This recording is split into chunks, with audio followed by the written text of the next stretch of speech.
Ciao Juventini and welcome to my channel again. Juventus 1, Sporting 1. Champions League night is over, another draw. So let's reflect and comment the game and see what the outcome and why the outcome was like this. First of all, it's another draw. So the list and the table for Champions League is quite complicated for Juventus. We are really struggling to get to the next phase, and most likely we need to go into Norway in a few weeks time and get a victory away. That's the only chance we maintain our hope for Champions League. So, but just to step back and summarize what happened last week for Juventus. Was a very busy week. As you know from my video, Tudor has been fired. Spalletti came on as the new manager. We play against Cremonese and we won 2-1, and we really consecrate this victory. I think was a good victory because it was the second one after Udinese. But we saw different things. We saw Commander play right back, central defender on the left. That was a great news. We saw Vlahovic full of energy and was really playing quite well. Today, actually, this morning, if you are following from Asia, this morning we saw the same thing. So Commander again kept the same position and a very dynamic Vlahovic. So what we need to come out, the Champions League game beyond the result gives us a few indications. First, Vlahovic is confirmed that if he doesn't feel pressure, is not fully responsibilized, if he has a manager that really believes him, can be no world-class player, but very good player. I mean, he played quite well today. He shot on goal is 4 or 5. We haven't seen it for a long time. Such performance is receiving and trying to fight. He plays with his back to the opposite opponent goal and turns around. That's movement that a striker is supposed to do. So definitely Spalletti is giving a different direction, and the way Spalletti is playing allows him to play well.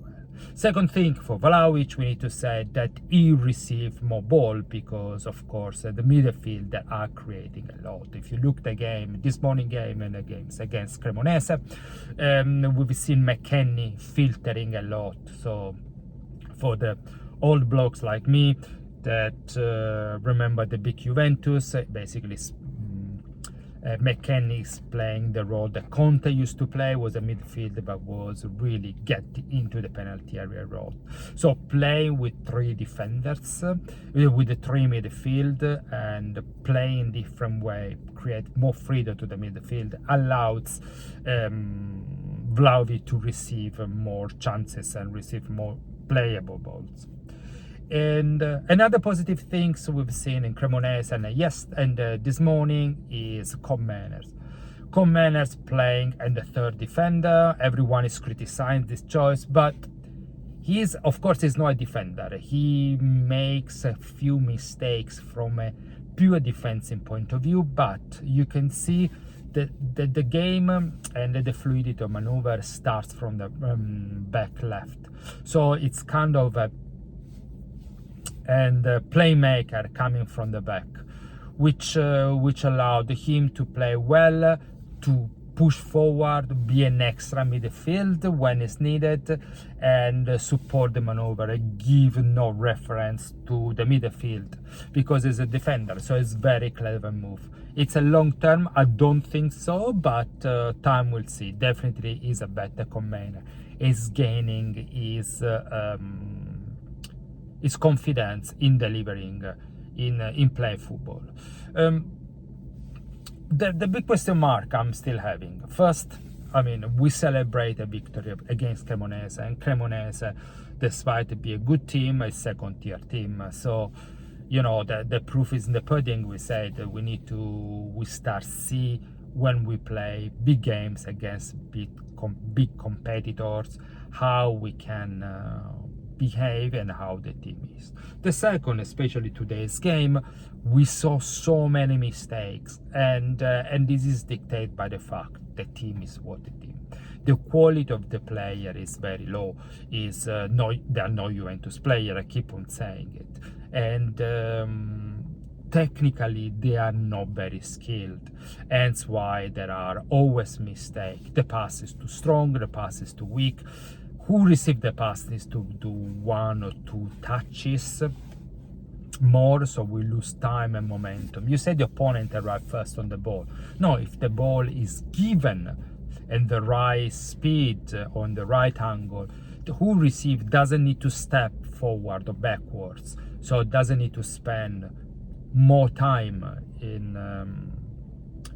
to control the ball, hence the defender have time to stop the maneuver.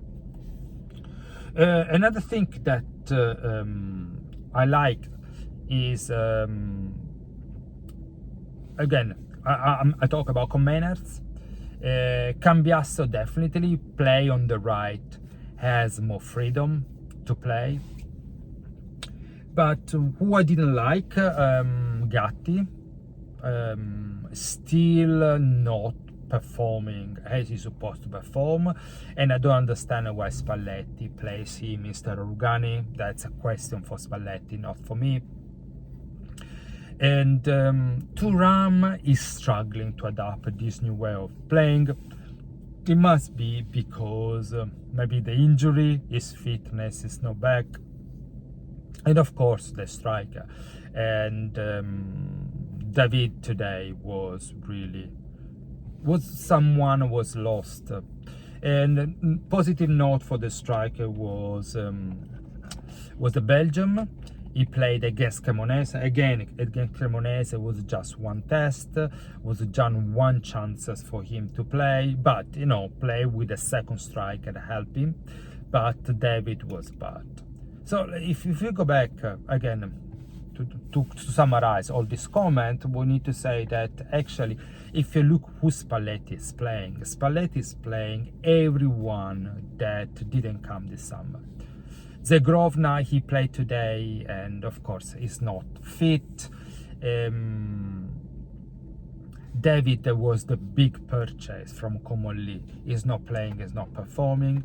So he still rely on the usual suspect. McKennie, Comeners, McKennie, Locatelli, and now Comeners, and Vlahovic. So is relying on the old guard and the player that were brought in or by Giuntoli or previous to Giuntoli. So we have to say that is completely what Comolli did last summer has completely flopped. The second comment is definitely Spalletti is a step ahead of Tudor, tactically, strategically, the way he trains. He has more experience. Tudor, I think, is 50 years old or 48. Spalletti 65, 67. So he has 15 years ahead of Tudor. And he has been exposed to Napoli, Juventus, Napoli, Inter. He went to train in Russia, the national team. So he has been exposed to a different background, more strategy, etc. So there is a difference in the way he trains. The second thing to call it out, Tudor mistake is beyond bit stubborn. And that's part of Tudor, you know him. I think he tried too much to follow and to please what Comolli was telling him. Play this, play that, change the way of play. That's where he went into confusion. He was left alone. And maybe at this stage of his career, big team, he needed a management that was supporting him. Spalletti doesn't care. Spalletti is like this. His personality, He doesn't have anything to prove. Of course, he wants to go back to the game because he loves football, he loves playing, managing, but he doesn't need anyone to support him. He's convinced of his choice. He has a contract that expires in June, so definitely he doesn't really care to please Comolli. Play this guy, play this guy. He plays whoever he wants. And Comolli must know that Spalletti is like this. So when they chose Spalletti, which was the first choice for Giuntoli as well, before he decided to join the national team. And when he chose Spalletti, Comolli is aware that he doesn't need to get into a lot of discussions about tactic and modules, because with due respect, Spalletti can only teach Comolli and what to do. So as you notice, I'm still upset with the Juve management.